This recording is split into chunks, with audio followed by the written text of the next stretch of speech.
Yes, I'm just kidding right now. I'm doing the live feed, so we're just getting it started. Give me 1 second.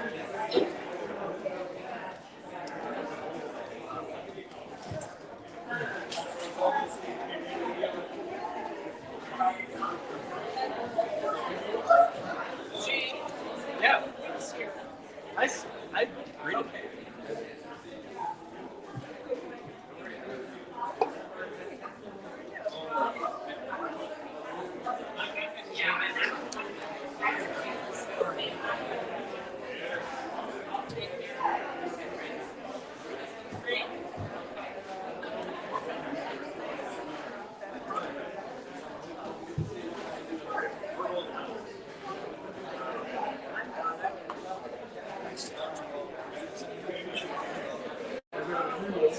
The video pre-roll. So when people come in, I didn't put on which people are doing that. Lower thirds.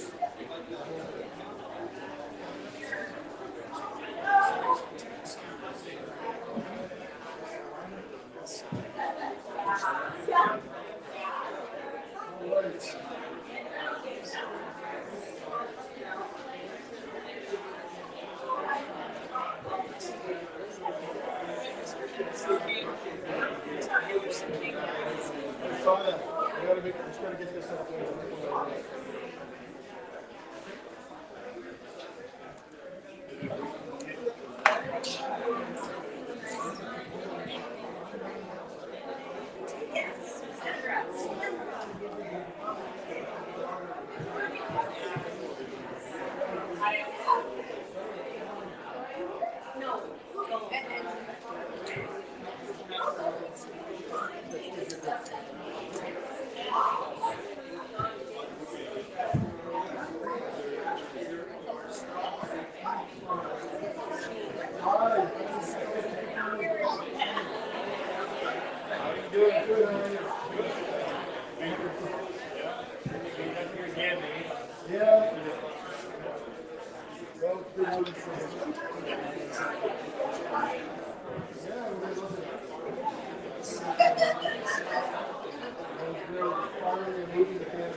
It's beautiful. You guys did a really good job. Yeah, most of it was like this, so it's easy.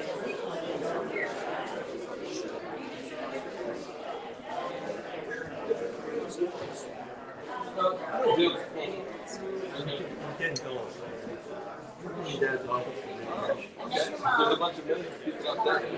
Kevin Roberts.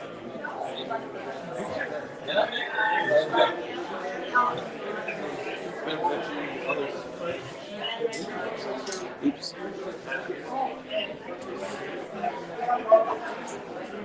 Gotta go see the slides.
I was really looked through on my I knew that.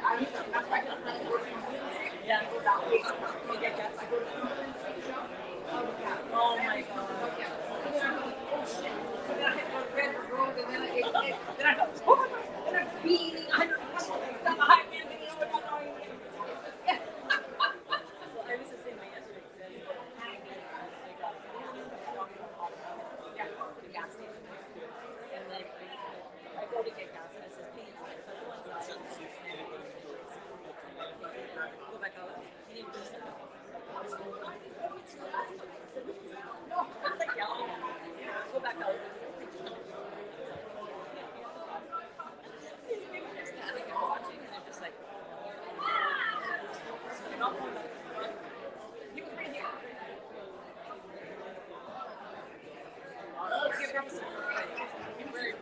I'm not just, we're kind of just.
up there.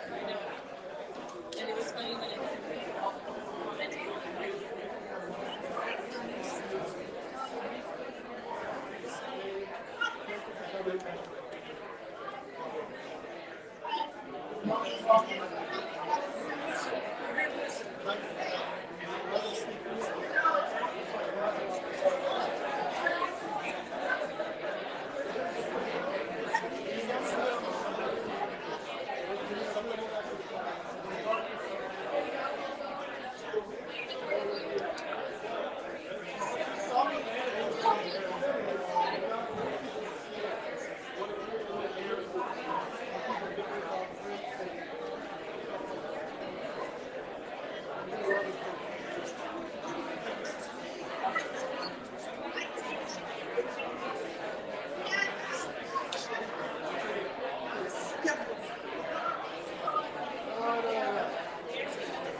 Give me a few minutes notice when you're ready. Are you gonna start now? Just tap me on the shoulder. Yeah, tap me on the shoulder when you're ready to go, and I'll. I'm ready to go. What's that? I'm ready to go.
I'm Dina Ricci. I worked at M&R.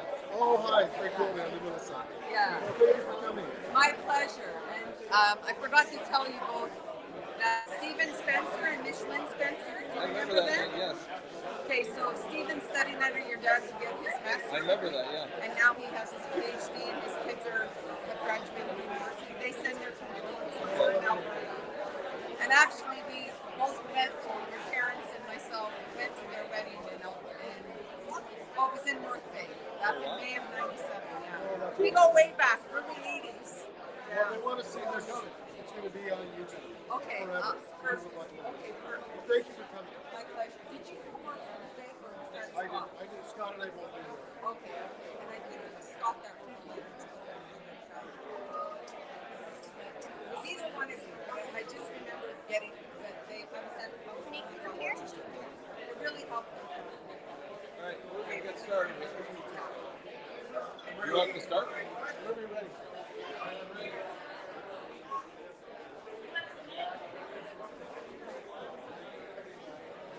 Everybody, we're going to get started, so please have a seat.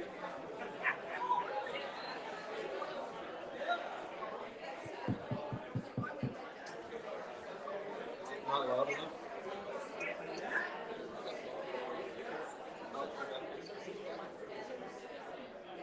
All right, everybody, we're going to, if you could have your seat, take a seat, please. We're about to get started. Just so you know, there's washrooms over there to the left of me at the end of the building here. Coffee is being served. We'll have refreshments after people are finished speaking. I'll just give people a minute to get seated here.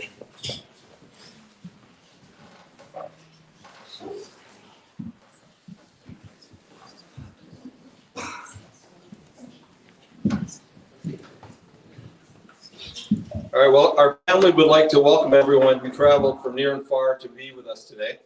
People are here from as far away as Fort St. John, British Columbia, Williamston, Michigan. That was a surprise yesterday. My dad's cousins surprised us. We didn't know they were coming. As well as from Toronto, Kitchener, Windsor, Essex, and the Sioux. Of course, we have many Thunder Bay locals with us in the room as well. Others far and wide are joining us on live stream and will watch the video online later. So if you know people who weren't able to make it today, they can watch it there. Peter passed away on March 23rd, just 3 days shy of his 93rd birthday. It was a very sad day, but as sad as it was, we've been even more blessed to be with him for such a long time. It is in this spirit that we are here today to celebrate Peter's life, a long, well-lived life full of purpose and meaning. Because this is a celebration and because some of the happiest days of Pete's life were spent with his family on the slopes of Mount Baldy, we chose this location for the celebration. One of his favorite places at Baldy was the top of the Lookout Run with its spectacular view of Lake Superior.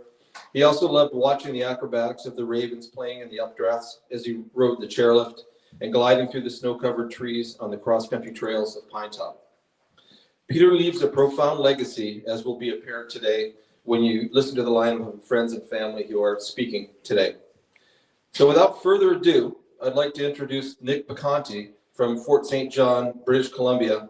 Nick was the unit biologist who ran the day-to-day field operations for Pete at Savannah Lake. I think Nick is also going to drag Kevin Roberts up to the mic at some point. Kevin was one of Pete's technicians and is visiting us from the Sioux. Nick?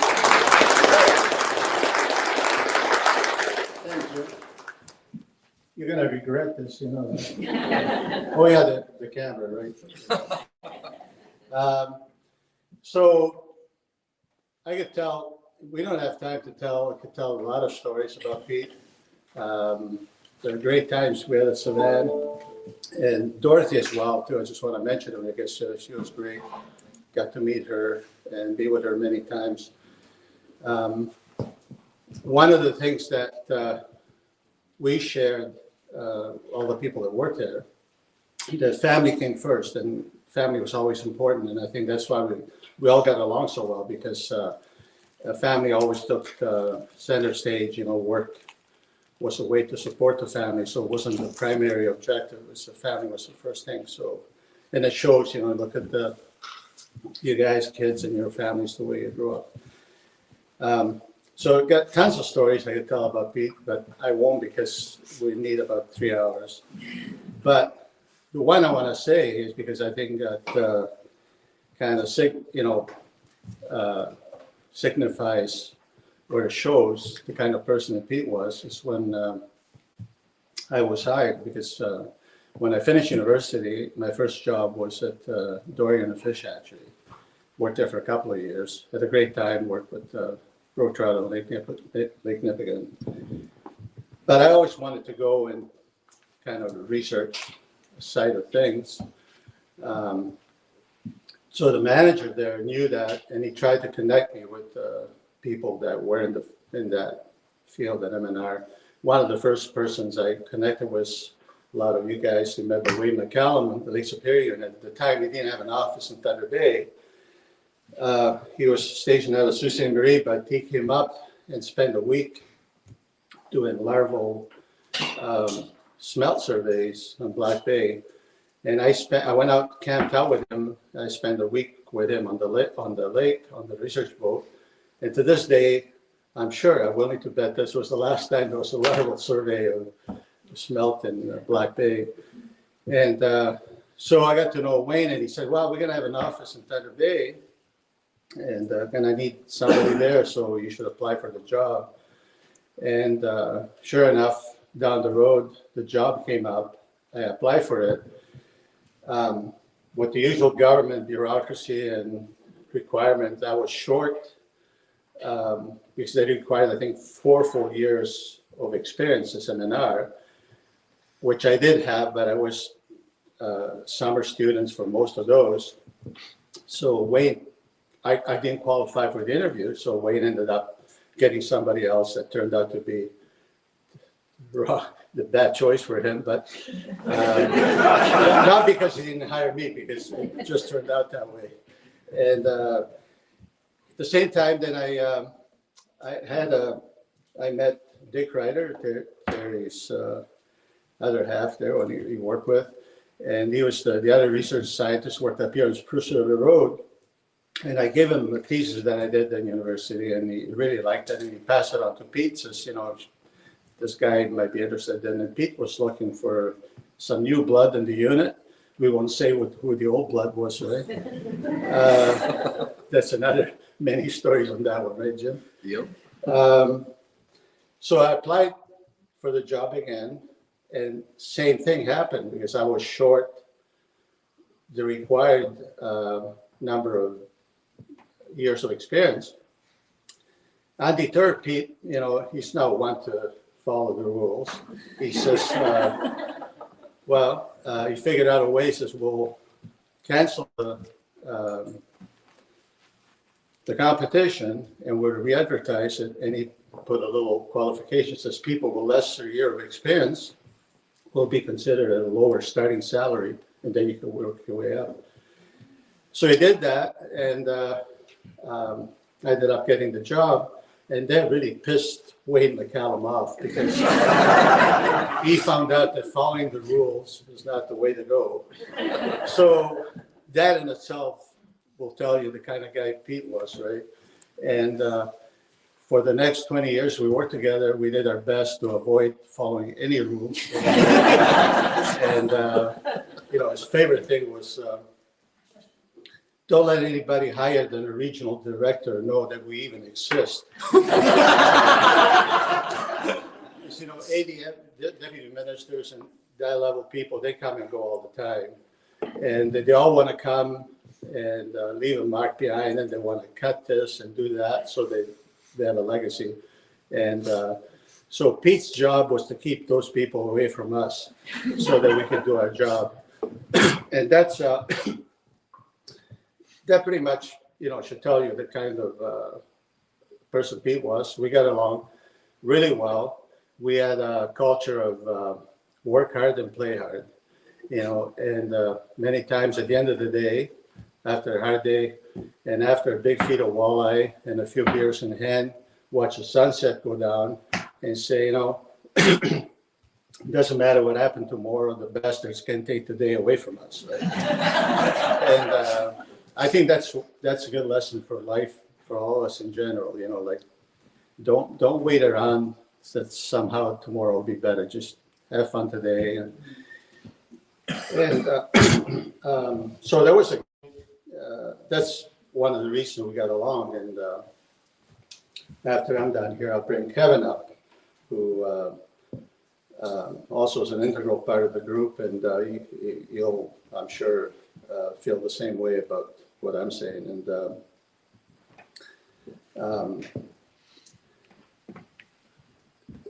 like I said, there's a lot of, we played a lot of practical jokes on each other. Of course, Pete, he hated to lose. And nothing more we like more is to make him lose because he hated it so much. And so we went to great lengths to do things that really pissed him off. And of course, he tried to get back at us. And of course, they just spiraled into worse and worse.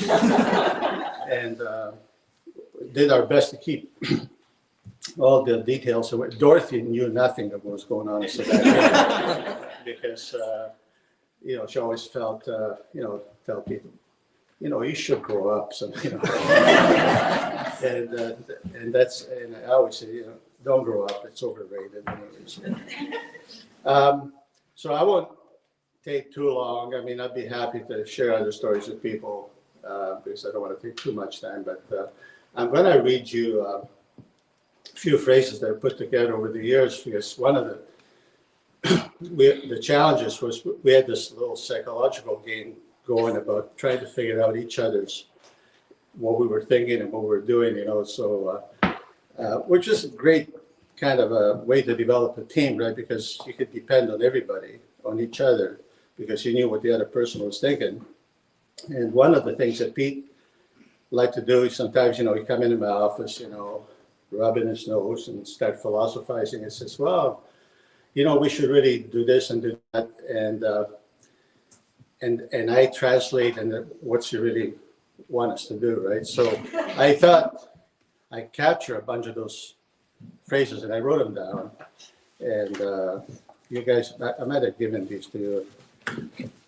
And I call it notable paraphrases of King Walleye, right? So it's kind of what he's, and I was a big fan of Mad Magazine, and they had this thing about what the person was really thinking when, and shaking your hand and you really wants to put a knife in your back. So I wrote these out, see if I can read them. And so basically, the first thing I'm going to say is what Pete said and what he meant, right? So what Pete says is an example. We must coordinate our efforts in order to collect relevant and useful information. And what he really meant is, you do what I tell you when I tell you. And another one is establish to what extent the data they collect can be assimilated and integrated with our work. And what that means is how much can we suck out of them with the least amount of effort. You guys can identify with this, right? You taking notes, Craig? Another one is this exercise will provide you with invaluable experience, which you will not be able to obtain anywhere else. This job is too boring for me, so you do it.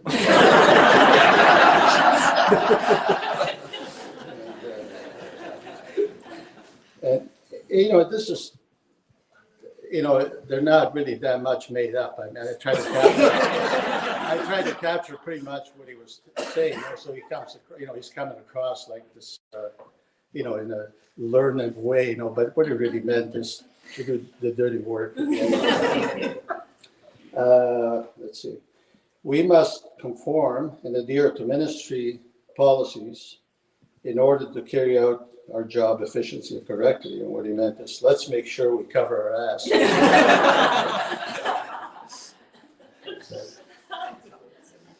I think I've tried to read and assimilate too much this morning. I have to go away for it from a while. It says the tennis club needs me. And I think I'll take my work home. I want to accomplish as much as I can today. Dorothy needs me. while I'm gone, the unit is all in your hands. I know you can handle that big responsibility. I'm going away and you have to stay here. They are very nice guys. I got what I wanted out of them. Can be used, right? They're a sharp bunch. They're capable of being used. No, they're worthy of being used. Me and Dorothy have an understanding. I talk and she understands. I can't identify with those programs. I haven't figured out how they can be of use to me, right? I will never fool you. I have nothing to gain by doing so, right? Just a few more here.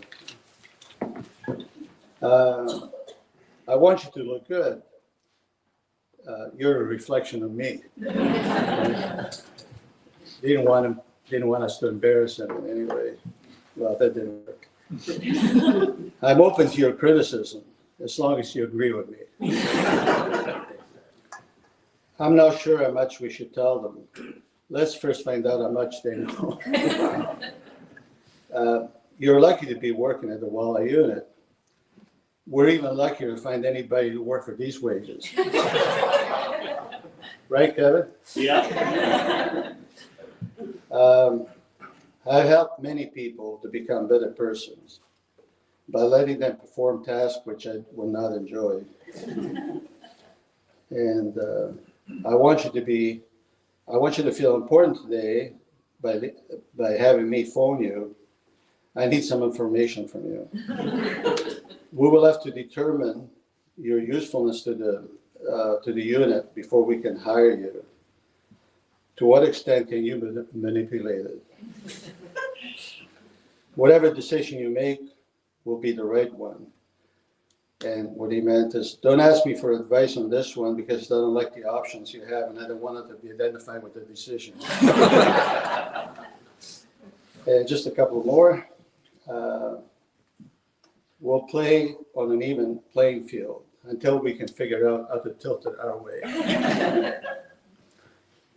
And Nick has been voted for this assignment, voted VOTED, meaning viciously delegated by a tyrant in order to, who is an expert at doing this, right? So, anyways, when I gave these to Pete, the first thing he said, "Am I really that transparent?" You know, and I says, "Well, to us you are," you know, and he hated that, you know. But one of the things I think that we shared, I think all of us, we were a pretty good judge of characters for people. You know, we could see through the BS right away. Somebody came in and tried to put on an image of what they really were not, and that came really was really helpful to us. Because you know, you could detect when people were being honest and they were going to be an asset to the unit or not. So I'm not going to say much more. There's really a lot that can be said, but you kind of get the gist of the kind of relationship we had. I'm going to let Kevin say something. Kevin came through a co-op program at the high school, and I remember and a call from a lady in the region says, all the co-op students, they're all being assigned. There's this one really weird looking kid. He's pretty weird, and I think he'll fit in with you guys. Which was a compliment to me, right? I said, if you thought that we were different. And, you know, and go down and see this skinny little kid. He used to be skinny. With Coke bottom glasses and deer in the headlight look in his face. And I remember telling him, I just said, "Kevin, what you're going to be doing is going to be a hell of a boring job. You know, working with numbers, you do a lot of copying of data. In those days, we were transcribing data from field sheets and eventually key punched, if anybody remembers key punching the computers. But it's going to be one of the most important jobs you're going to have." And that's all basically I told him. And by the way, you're not getting paid anything because it was a co-op program, but it's going to be one of the most important jobs in the unit. He came, put his head down, never complained once, and just became one of the most valuable members of the unit. I certainly couldn't have done my job without him. And I remember when we first got computers in, I used to love taking them apart. I'd show up Monday morning, my computer would be in pieces all over the place. Taught himself, totally self-taught. And he went on to become an IT manager. God help us all, right? for the province, and he managed a whole bunch of people. And he'll tell you that one of the most important things that he learned from the unit was how to deal with people directly, and that's why he was pretty successful in his job. So, Kevin, come up and say a couple of things.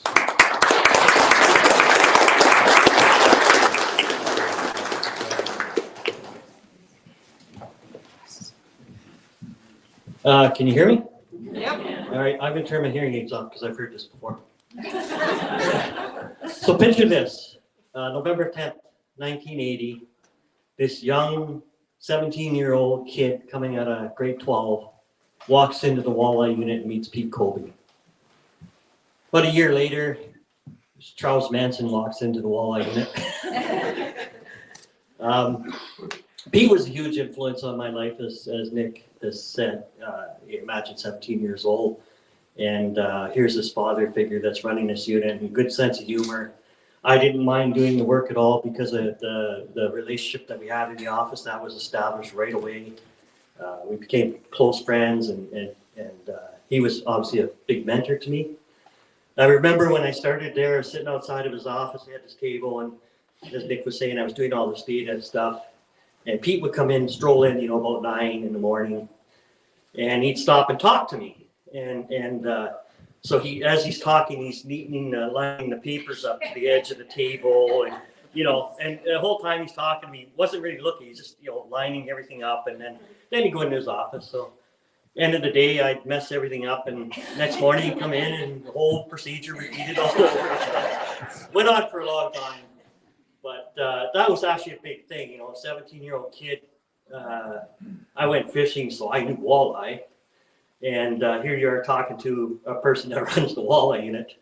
And I would throw something out, an idea or something I thought, and he would literally sit there and say, well, what do you think about this? And how do you feel about this? Or have you looked at this type of thing? And it wasn't a cut down, it was actually talking to you at an equal level. That was the cool thing about Pete. I think a lot of you probably felt that is, it didn't matter who you were, where you're from, you were just another person that you talked to. And the stories, well, there's a lot of stories that we had over the years. But one of the ones that Nick and I were talking about the other day is we had this crew cab truck, and we had this guy that worked for us, Paul Harvey. And Paul was not the radio guy. Paul was one of the most nervous, scared guys I've ever met in my life. That he was just a bundle of nerves. And what a place to work. Yeah, no kidding. So anyway, we're heading out to Savannah, leaving from here, and so Paul's going to drive the highway, and then Nick's going to drive in off the road because it's in spring and the road's a little dicey sometimes. So Paul gets into the truck, and there's Nick, Lou Ricklick, and myself in the back, and Pete's going to sit in the passenger seat. Paul gets in, the seat's too far back, so he grabs a lever, and we push the seat forward. Well, Paul's right up against the steering wheel now, right? So he's trying to pull the seat back. Well, we got our feet jammed underneath the seat, and we're pulling, and Paul's out there. Pete was out there on the side of the parking lot, looking underneath, trying to figure out what's wrong with the seat, right? Anyway, he finally gets back in the truck, and that was probably the quietest drive we've ever had on the highway. Pete's just kind of looking over at Paul every so often, right? And we get to the turnoff. Paul gets out, Nick gets in, grabs the lever, seat goes back. Right? So everybody gets back in the truck, Pete's in the passenger seat, and it's dead silent for a good 400 or 500 yards or whatever it was. And all of a sudden, Pete turns around to Paul and says, "You dumb shit." And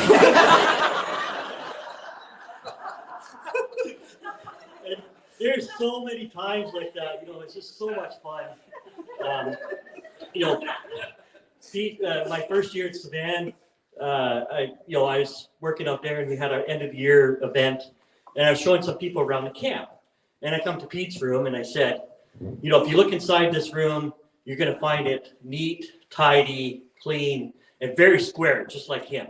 And he opens the door and he says, I heard that. So I kind of knew, you know, from that moment on, like, you know, how he was to work for, how, you know, and obviously the smoking tires, I'm a car guy. So when I used to go visit Pete at Hinton Avenue there, when I moved to Sioux, I'd always stop in to see him. I went to my parents and I'd go see Pete. And every vehicle I had, every time I came up, at the end, when I leave, I'd back out, Pete would be standing there, big smile on his face, and I frickin' smoked the tires right up against the corner. So it became an expectation, right? But yeah, Pete obviously meant a lot to me. I used what I learned from him when I was a manager in IT. A lot of young people, I made sure that how I felt working for Pete, that I made them feel that same way working for me. That's probably the biggest influence I could say. So thank you for listening to me, and Pete meant a lot to me. Good job.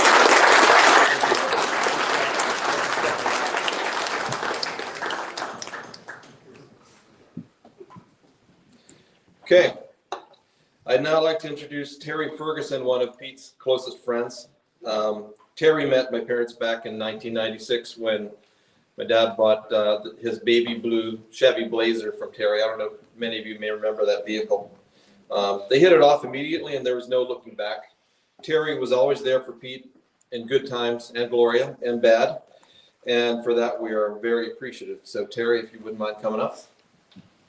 There you are.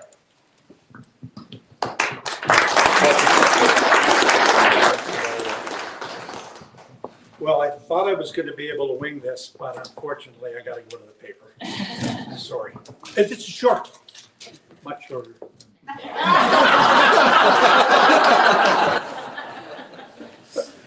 First, I'd like to thank Jim, Craig, and Scott for allowing me to say a few words about my friend Pete. As Jim said, I first met Pete and Dorothy in 1996 when they came into the showroom to buy a new vehicle. The first of several, in fact. Somehow, our friendship immediately arose. With all three boys living out of town, I was called upon to do minor household tasks. And later, when Pete quit driving, taking him to various errands, each of which would culminate with the obligatory glass of scotch. I was never so proud as the day Dorothy called me the fourth Colby boy. I was never so disappointed than when at Dorothy's service, I found there were many fourth Colby boys before me. Some of which I'm sure are in this room today. But I do have the distinction of being the last of the fourth Colby boys. In my final words, I don't want you to think that I am intelligent enough to be quoting Shakespeare. But this, I think, is very apropos at this time. I stole this, by the way. Of his father, Hamlet said, he was a man. Take him for all in all. I shall not look upon his like again.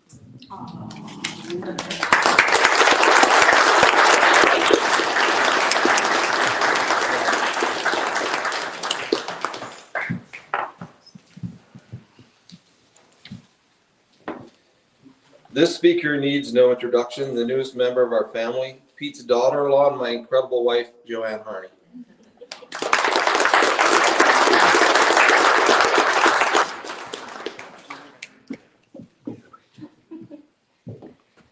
You guys are all so calm.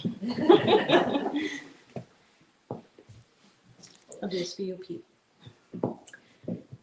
Often our lives are compared to a book, each chapter written as we go through life. The book of Pete had many chapters. He was one of the fortunate ones to be able to write a book with so many chapters, some happy, some sad, some exciting, some challenging. I was very fortunate to be a part of Pete's final chapters. Pete welcomed me into the Colby family, always letting me know that he had my back. I cherish the time that we were able to spend with Pete, the many evenings listening to stories from childhood, Army training days, and reminiscing of days gone by. We loved sitting on the deck at Black Bay, observing the birds and letting the healing power of nature comfort us. I looked forward to Sunday night football games, and thank you to the Colbys that I'm now addicted to football. Pete was adamant that we had to be quiet while Carrie Underwood sang her song. I will miss my football pool partner. Pete and I shared the love of nature, bird watching, and painting. Pete took great pride in his age, as he should have. His face would light up when he revealed his age, and people were always shocked. He also took great pride in being self-sufficient, independent, and not a burden. On the last day of Pete's final chapter, he was having trouble communicating. I was sitting with Pete. He looked over at me and said, "This is no way to live." And I said, "I know." My heart sank at that moment, but I know that Pete is at peace now. I feel his presence at Black Bay, and that comforts me.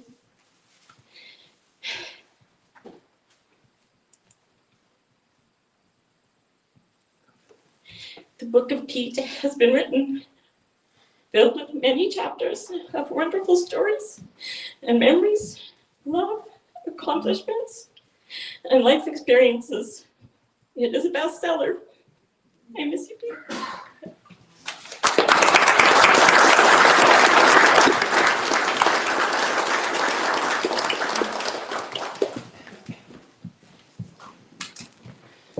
Next up is Pete's granddaughter, his first grandchild, my daughter, Danielle, who has traveled here from Toronto.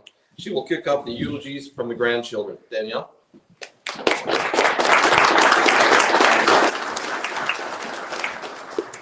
Watch your step. Apologies, I need my words in front of me as well. On my phone, I know that's even worse, but here we go. Peter Colby lived a full life, and he played many roles. He was a father, a friend, a mentor, King Walleye, you know who, if anyone knows that reference. And for me, I was lucky enough to know him as my incredibly loving grandpa. Oh boy, here we go. Joanne, you kicked this off. We didn't get to see each other often, so every visit was special. When Mitch and I were little, he would be right down on his elbows in the carpet with us playing. He did not let you win anything, as many of us know, which would sometimes piss 6-year-old me off quite a bit.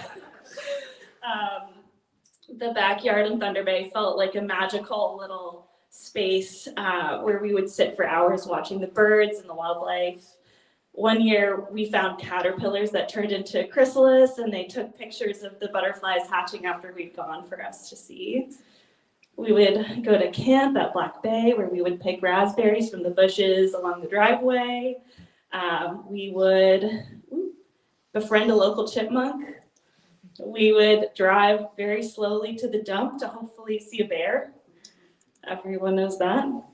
Watch otters play in the water, go swimming in Black Bay with our pool noodles. We'd find crayfish exoskeletons, have a fire, lose at Scrabble. He taught us to do an absolutely dead-on crow call as well. Lots of skills from Peter that we learned.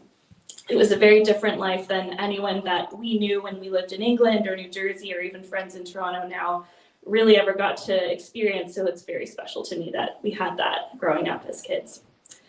Every time I came back to Thunder Bay and I would go with them to visit some of their favorite local places, Neva's and Tony Roma's, they would just be welcomed like friends, and that was so special to see that so many people loved Peter and Dorothy as much as we did, and felt very grateful to feel that extended to me by many of you here every time I visited. I always know that I have another home here in Thunder Bay thanks to their legacy here. As many of you can tell from my stories, Peter and Dorothy were a really great pair. My grandma Dorothy was really legendary as well, and he loved her so much. He would say that he first fell in love with her because she made him laugh, and she used to joke that she would never leave Pete because then he might find out what true happiness is.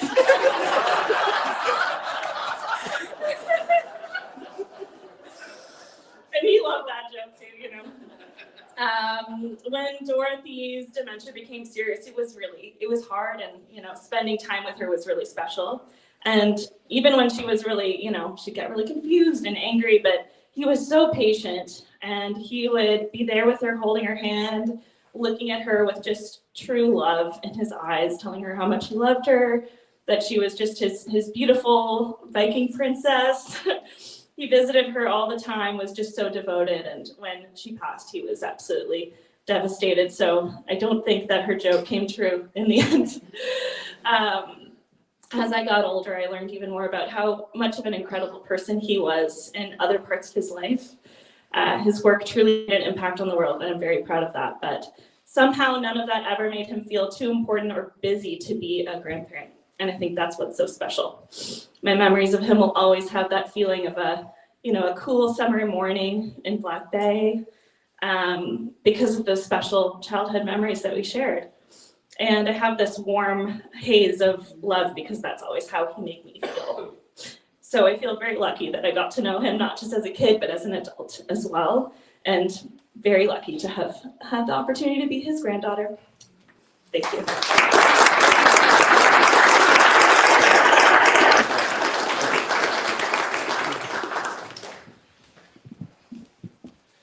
The next few speakers are all member of Craig Colby's immediate family on Gamble Avenue in Toronto. Next up is Curtis, Pete's grandson and Craig's youngest son. Curtis?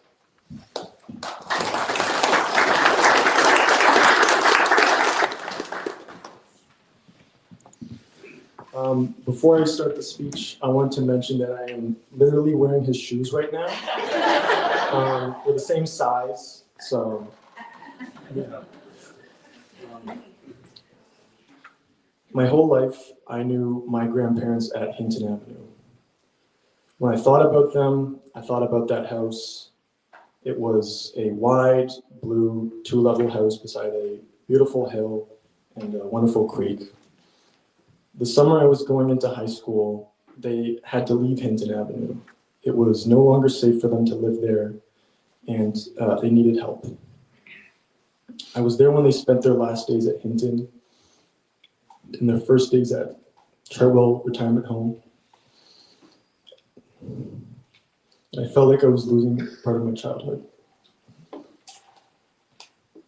Grandma and Grandpa must have been devastated to leave their longtime home, and Grandma was not taking the move well at all. She was grumpy and distant. On the other hand, Grandpa had continued to be his cheery self and was trying his best to make the best of it. I had a lot of respect for how he put aside what he wanted and did what was best for Grandma, and he did it with a smile. I learned that no matter what happens, you have to keep moving forward, and you have to find happiness in whatever you do, because life is very precious. And I know that this quality was passed down to me because I see it in my dad as well. And I believe it helped me become who I am now. And I'm so lucky that I had a man like that in my life.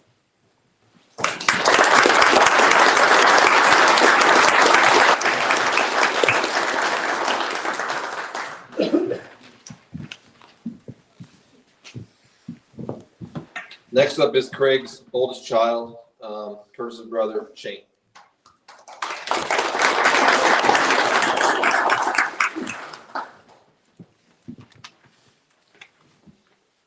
I believe that no one ever truly dies. Every action we make, every word we speak, every face we muster is something that we put out into the world, as if carried by a butterfly, which seems intent on creating natural disasters halfway across the world. They ripple, and Grandpa sure did know how to churn out butterflies. I've heard the stories of the lives he's saved, the species of fish he's protected, and the people he's inspired through his calm demeanor and sly smile and unwavering love of everything around him. But one of the many things that stuck with me through my time spent as his third grandchild was his sense of humor. There's no doubt in my mind that he enjoyed playing games like 52 pickups, where he'd jump an entire deck of cards on the ground and tell me to pick them up. Or heads I win, tails you lose. Never knew why I couldn't win that one. And despite how much frustration I felt about that at the time, I'm sure he enjoyed watching me grow up into a young man who found all of the tricks and games and just general tomfoolery hilarious. Especially with 10 to 15 years hindsight, that helped. But I'll never forget his goofy grin, his laugh, or just the joy in his eyes after telling a joke. Over the past 5 years, I've had the opportunity to work at a summer camp, and in an experience I'm sure nobody can identify with, I've watched as an avalanche of children have grown up day after day, summer after summer, figuring themselves out in front of my eyes. And despite the fact that they've caused me no end of stress or frustration, 20 children in a small room will do that to you. It's been a genuine joy and honor to watch them all grow up. And that's where Grandpa will always live. When I confirm that my coworker is in fact 200 years old, he's there with me. When I destroy them at checkers or Connect Four, he's sitting there next to me laughing at them. When I tell the kids that me and my coworkers are all lab experiments that live together with the beast of Riverdale Farm in the facility basement, I can feel the wings of his butterfly affect me. Because when I'm playing and goofing around and tricking the kids with little games, I am him. These are the gifts he's given to me, and this is how I choose to honor him. So I'd like to ask everyone in this room to think about what butterfly he gave you, how it's affected you in the little net or maybe electric fly squatter he's given us to remember him with. I love you, Grandpa.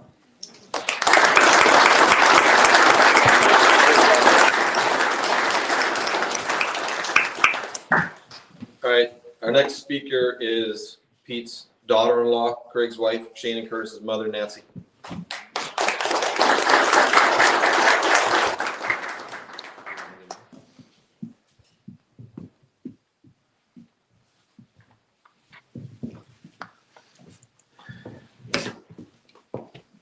You can pay me back sometime by visiting me in a retirement home.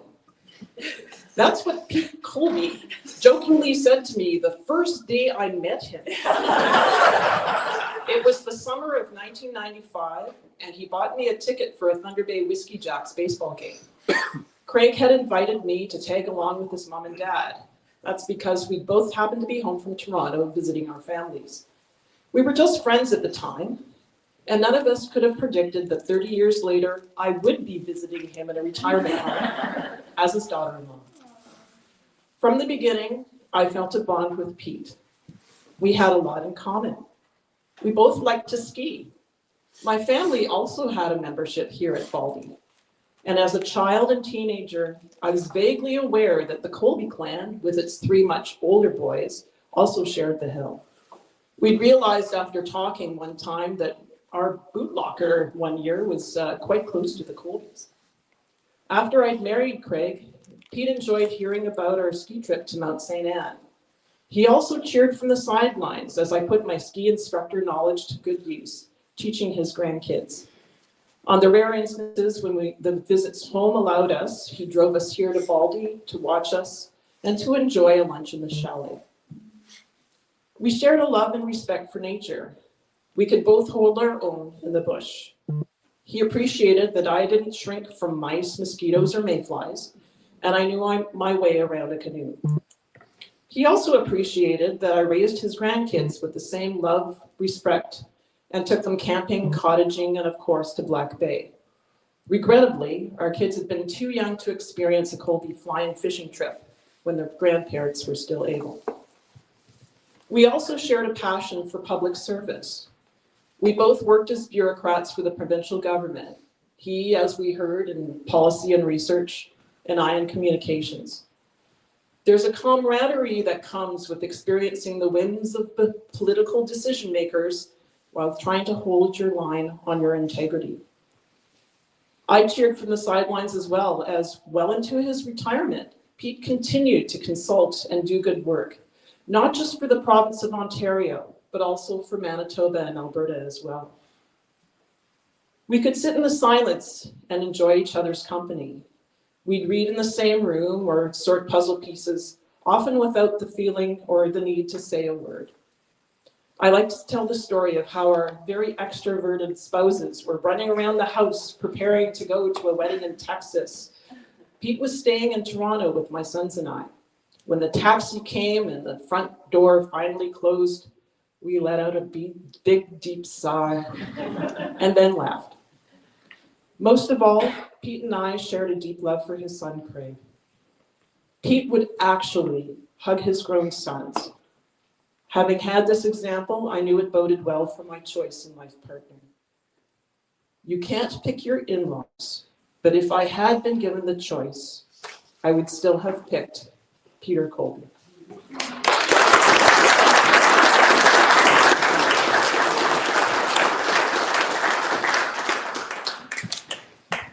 So now we move on to Peter's three sons, and batting lead off is my brother Craig.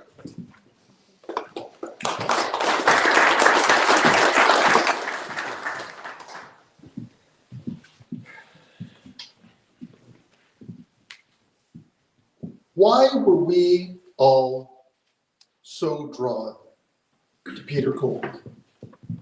Why did we all love him so much? You know, sometimes when I'd come back to Thunder Bay after I was living in Toronto, I'd go out for a night with my friends. Then I'd come back to Hinton Avenue, and my mom and dad would be sitting upstairs in the living room, and the lights were dark. The radio wasn't on. There was no TV on. They weren't on their phones. My mom was probably asleep in her chair, and my dad had a scotch. And I'd say, "What's going on, Pete?" And he'd say something like, "You know, I used to drive into Thunder Bay and see the lights and think about how beautiful it is. And the last time I came in, I thought, boy, we've hidden such human misery behind those lights." It didn't really matter what he said. What stayed with me was Dad sitting there, considering. He really thought about things, and I think that's why Dad was so magnetic. 10 years ago, I wanted to tap into that brain and those thoughts, so I recorded an interview with him, and the first thing I asked him about was how he and Mom could have such a great marriage, considering how much they fought, how hard they fought. I remember once they came down to Toronto, they'd had a terrible drive through bad weather. They were both in bad moods, and at one point, my dad barked out, "We eat too much cheese." No, we don't. And he said the fights were them airing their true thoughts and their honesty, and it often gave them a different way to look at things, and they would change their opinions. But it only really worked because they loved each other so much. And when my mom was going through dementia, and my dad would visit her every night, she would talk about her situation, and Dad would say, "Dorothy, we have to count our blessings. We're in our 90s and we still have each other." He could see past the rancor and live in the respect. And I think that's why we felt so comfortable with him. Dad also saw things others didn't. My best friend Dave's visitation, when Dave was just 42 years old, we were all in the room with his body, and it was like a bomb went off. Everybody was shell-shocked.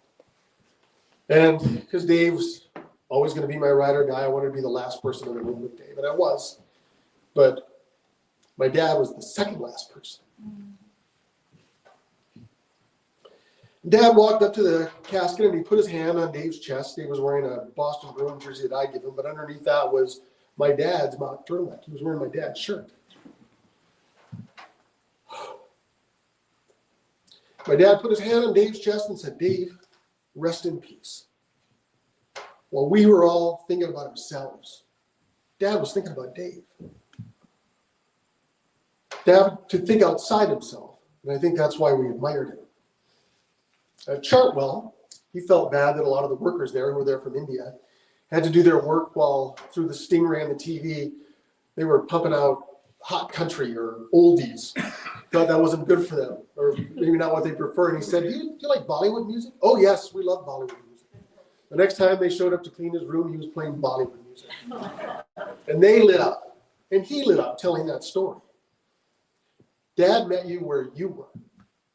And I think that's why we all felt so close to him. Dad once told me that when he looked at people, he tried to maximize their positive attributes and minimize their negatives. So he tried to see the best. When he told me that, he also said people generally know who the turkeys are. Listen about that. Nick didn't really talk about it. He alluded to it. But there was this guy who used to work for Dad. We're going to call him Trent. Not his real name. But Dad hired him on a strong recommendation from his former boss. When the guy showed up, he was not as advertised. And Dad was very frustrated. This guy walked slow and talked slow. If he was the first speaker tonight, we'd be on like the third sentence. So despite Dad's best effort to make it work, he couldn't do it. But he was also stuck with him because it was like a government job. You just can't get rid of people. Until Trent applied for a job at his old unit. And my dad had to write a letter of recommendation for him. He wrote the most glowing letter of recommendation that he possibly could, talked about all the great work he did, and now, look, this is a different person than the guy who showed up. He's really grown. So they hired him back. And about a month later, the guy called Dad and said, what were you doing with that letter of recommendation? This guy hasn't changed at all, and now I'm stuck with him. And Dad said, better you than me. It was a learning moment, not so much for the other guy, but Nick said he used that trick many, many times over his life. So Dad didn't have a lot of patience for BS, and that's pretty appealing too. But despite all that thoughtfulness, he rarely gave advice, at least to me. But in the summer of '97, I was home. He cornered me at the kitchen at a party at our house, and he pretty directly told me that I should marry Nancy. What are your intentions with her? You can't let her get away. And what he didn't know was I had just decided to do that a month earlier, but I didn't want everybody to know before Nancy did. I wanted to ask her. So I said, okay, I'll take that under advisement. And then he kept pressing me. He said, look, I'm your father, and I still have a big influence over you. And I said, well, do you think that if you wanted me to marry someone that I thought was bad for me, that I should marry them? No? Well, good talk. And then I got out of there. A few days later, he cornered me in the kitchen again and hammered me with the same conversation. He kept pushing that advice. He hadn't stopped thinking about it. He knew it was best for me. He knew it was best for him, and he knew it was best for the family. So what do you call this combination of qualities Pete had? Perspective? Context? I call it wisdom. But it's not the kind of wisdom you get from some isolated dude sitting on a mountain waiting to tell you what he thought. It's the kind you get from a fun guy who thought about other people, who met you where you were, saw the best in you, gave me the best piece of advice I've ever had. And I was lucky enough to have him for my dad. And that's winning the lottery. So Dad, as long as I'm here, you're going to be here.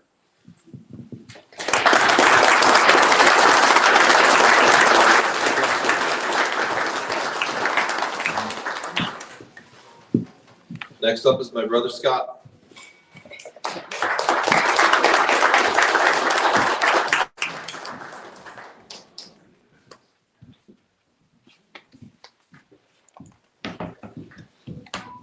Sorry, I had to bring my laptop up because I wrote this this past week when we were on vacation, so I couldn't print it out. I just want to say that the speeches so far have been beautiful, and this is going to be harder than I thought it was going to be. The legacy of Pete lives on in my own family in a way. My wife Natasha's here, my son Isaac, my daughter Savannah. So Isaac is named after two relatives, my dad's great-grandfather, Isaac Colby, and my mom's grandfather, Isaac Isaacson. And of course, Savannah is named after Savannah Lake. So, and that was Natasha's idea. Anyway, so I saw this video this summer, a few weeks ago, and it was from a doctor who's also, I think he's a psychologist or something. I don't know. He was talking about the grief you feel when you lose your final parent. And it's a grief that you're not really prepared for.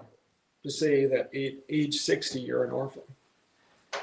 It's an odd thing to say, but the reality is that you are no longer anyone's child. When a parent in their 90s dies, people say true statements like, they lived a good life and a long life, and that's true. My dad died 3 days shy of his 93rd birthday, and my mom had passed away 15 months earlier at 91. But these statements don't necessarily make the loss any easier.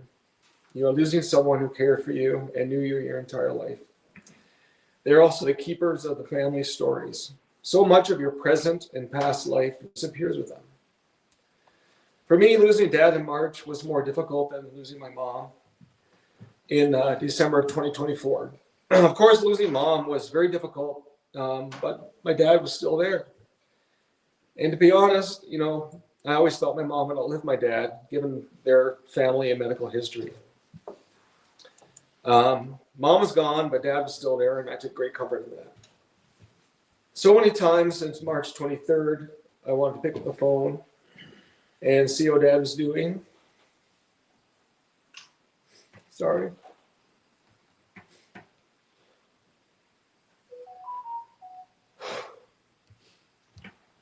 I wanted to pick up the phone and share some good news or ask him a question.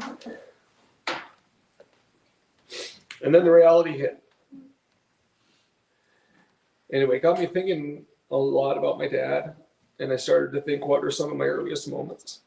Memories of my dad, specific memories. And there are two that come to mind. They were when I was in Michigan, when I was a boy. And at the end of our street was a lake. And my dad used to take me fishing down at the end of the lake. I was probably 3, 4 years old. And one day, there was a dock. It was a small, kind of muddy lake. There was a dock, and my dad gave me a cane pole, the kind that like Huckleberry Finn would use, and it was probably just as old. And he put a worm on for me, and I stood at the end of the dock with this cane pole. And it was evening, and all the adults were casting, and they were trying to catch largemouth bass or pike. And boom, I got a hit, and I set the hook, and I'm fighting this big fish. And I couldn't land it on my own. And I remember there was a man beside me, and he helped me lift this big fish out onto the dock. And my dad was so proud of me for catching this fish. Everyone came around to look. It was a big catfish, type of catfish, black bullhead. I'm sure the biologists know what kind of fish that is. Anyway, it was a very exciting moment, and I was so proud to be down there fishing with my dad. And then another memory I have was a very specific day. We had a boat. I think there's pictures of it there. They had out of Black Bay. It was an aluminum boat. My dad would take us out. We didn't have a motor, and he would row us out. And my dad would bait the hook for me, and with a little bobber, and I would be fishing for sunfish. And one by one, I'd be reeling in all the sunfish. And at the end of the day, there's a picture of me with a stringer of 12 sunfish. And my dad was fishing for a largemouth bass, and he caught a big, beautiful bass. And that's the day that I'm always going to remember. I was fishing with my dad, just spending that time one-on-one with him down at the lake at the end of the street. Some of you may have read when my dad passed away. I wrote on Facebook the summer of 1977, where I got to spend out at Savannah Lake harvesting walleye and pike for a research project that my dad was supervising for one of his research scientists. And we had to catch all the fish with a rod and reel because the biologist was studying the stomach contents, so you couldn't catch them in nets, otherwise they would feed. So that was like just fishing with my dad was such a great memory. So it got me thinking more about recent memories of my dad. And we arranged 3 fishing trips up to the Ugoki Reservoir over the last few years. The last one was 5 years ago. Mom and Dad are 88 years old. They're the oldest people ever to fly up there. And but it was before in 2016 that we were out fishing. It was the beginning of, it was May, it was the start of the season. We were the first people to go up that season. And Dad had been taking Mom around with the boat the first day, and the bouncing on the waves hurt his back. So he couldn't really go in the boat and fish. So one day I took him, and there's a picture, there's a picture of him on the carousel. He's wearing a purple jacket on the side of standing on the rocks. And so we took Dad out there, and he got off the boat, and he was casting into the bottom of the rapids from the rocks. And he would haul in a fish, and I would set my rod down. I would go, I'd take the fish off, and either we keep it or we put it back, depending on whether we wanted some more walleye or not. And just as I get my rod and my dad would catch another one. So I put my rod down, I go over, and I take his fish off, and then we, either release it, and then I'd go get my rod ready, and I'd go cast it, and then Dad catch another one. So he'd apologize because he couldn't bend over. His back was hurting him. He'd apologize to me for the trouble, and I said, Dad, don't worry about it. It was nice for me to return the favor. So anyway, we were having a blast, and when we drove into Thunder Bay last night from the Sioux, I was thinking a lot about my dad, and obviously his presence in Thunder Bay and what we were going to say and being here today. And so we were staying at the Valhalla. We went in, and the family was unpacking, and I needed to go get something from the car. So I went down, and I was standing in the parking lot at Valhalla, and I felt Dad's presence. So I thought, I want to go have a conversation with my dad. So there's a row of pine trees. This is a true story. There's a row of pine trees, and I said, I'm going to go find my dad. And there he was. So I said, Dad, do you want to say anything? And he said, at your celebration of life tomorrow? And he did. So I'm going to give the last word to my dad.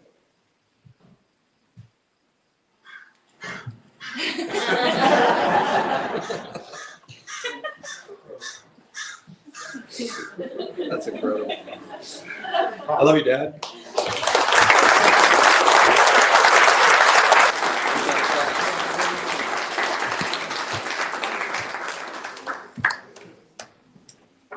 All right. Thanks, Scott, and thank you to everyone who spoke today. You guys are hard acts to follow. It's hard to know where to start, but I'll start with this. Feels like yesterday that Pete was here, and honestly, I thought he might make it to 100 years old. He was doing so well. Suddenly, he was gone. I've lost track of the number of times that, like Scott alluded to, that we've experienced something, and my first instinct was to call Dad to tell him about it, only to realize that I couldn't see or call him anymore. I know that most of you have experienced this with your loved ones and your parents who are no longer with us. But I'm also learning to appreciate and celebrate the ways that he makes his presence known and lives on in me. It's really hard to know where to start, but I'll start with this. There are some signs, sometimes subtle, that present themselves unexpectedly. I'm not necessarily saying that Pete is communicating with me directly, but who knows? There are certainly moments, though, that have occurred that I would never have appreciated if not for Dad. And those moments can make it seem as if he is there. On one of our toughest days, Joanne and I sat down on the deck at Black Bay, missing Pete and wishing he was with us. At that moment, an eagle flew low over our heads and landed on a branch near the deck. The eagles are usually wary and never get this close. As the eagle sat on the branch and looked at us, a feeling of calmness and peace washed over us. We were comforted. As our mood lifted, the eagle flew away. We feed fish to the eagle, and it knows all of our habits. It came at the perfect moment. Dad taught me to observe and appreciate these moments, and I felt his presence in that moment. much like you did, Scott. On August 9th, on our one-year wedding anniversary, Joanne and I recreated our wedding ceremony and repeated our vows to each other. We both tangibly felt Pete's presence at the foot of the path, wearing his 1970s tracksuit. It felt like he was actually standing there. Then there are the life lessons that Dad taught me, not by lecturing, but by leading by example. Dad taught me that while the answers to life's biggest question may elude us, our decisions and actions while we are alive are within our control and influence the quality of the world in which we live. He did not take life for granted, and he fought hard for it, with courage and dignity, right until the end. He lived a meaningful life. He loved and was loved deeply. He raised a successful, happy family and embodied what every dad and husband should be. He was a loyal friend and had loyal friends in return. He was a fantastic boss and had dedicated, hardworking employees, some of whom spoke here today. He laughed and cried. He made people feel good, and each day in his presence was a better day. He was also a deep thinker and could often be found staring off into space, twisting his hair, back when he did have hair, and much to the chagrin of Dorothy. And Dorothy would say, "Pete, you're not listening to the conversation." And Pete would say, "Well, if you had something interesting to say, I'd be listening."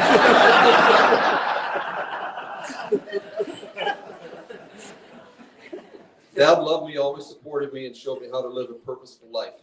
By that I mean a real life, not simply the blind pursuit of more money and material possessions. He demonstrated this when he quit a well-paying job at General Foods to pursue a PhD in fisheries biology at the University of Minnesota, and once again when he left his job at the Bureau of Commercial Fisheries in Ann Arbor, Michigan, to move his family to Canada to run the Walleye Research Program at MNR in Thunder Bay. By pursuing this career, he knew that he may never become financially rich, but he was going to live a rich life. Dad demonstrated how to be still, listen, and observe the world around us. How if you stop moving, stop talking, and listen carefully, the natural world will present itself to you, like the eagle did. I'm thankful to have been able to spend the last few years with Dad in Thunder Bay. Joanne, Pete, and I supported each other through some tough times and had each other's backs. I'm grateful that he was able to avoid long-term care and could share his last day with his 3 sons, daughter-in-law Joanne, and granddaughter Danielle. We were able to tell him what we wanted him to hear and what he needed to hear. He died comfortably in his sleep with his family by his side, knowing he would soon be at Dorothy's side at Black Bay. Dad leaves behind a big void, but also a strong legacy that lives on through his family, friends, colleagues, and research. Like I said at the beginning today, it is very sad that he is no longer with us in person, but it is even more of a blessing that he was with us for so long. On Wednesday, after Joanne and I had spent the day planning today's activities, we walked down some of these have seen this on Facebook. We walked down the clover path to the lake, and I was thinking the kids might have a lot of fun trying to find 4-leaf clover. I had just started to tell Joanne about my idea when I saw it clear as day, a 4-leaf clover. I had never seen one before, despite our yard comprising nothing but clover. But this one was standing taller than all the other ones, as if it was waiting for me to find it. By some miracle, it survived me cutting the lawn the day before. I don't know how it did. But anyway, I've been struggling to find a way to end this eulogy. And then I thought about the message of finding the 4-leaf clover, and it hit home, as if coming from Dad directly. The message is that it's okay to be sad, but don't forget how lucky you are. I'm lucky to have an amazing wife, great kids, an incredible family, true friends, and a beautiful place to live on Black Bay. One thing is clear. I'm extremely lucky to have had Peter J. Colby as my father for as long as I did. So now let's enjoy some time together as we share stories, celebrate Pete, and enjoy refreshments in this beautiful location. Thank you.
I know. That's what.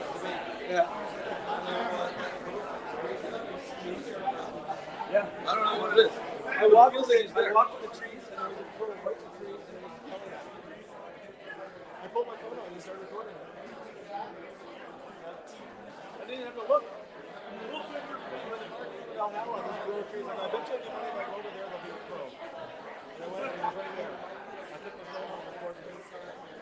I know some things are hard to explain. Oh my God.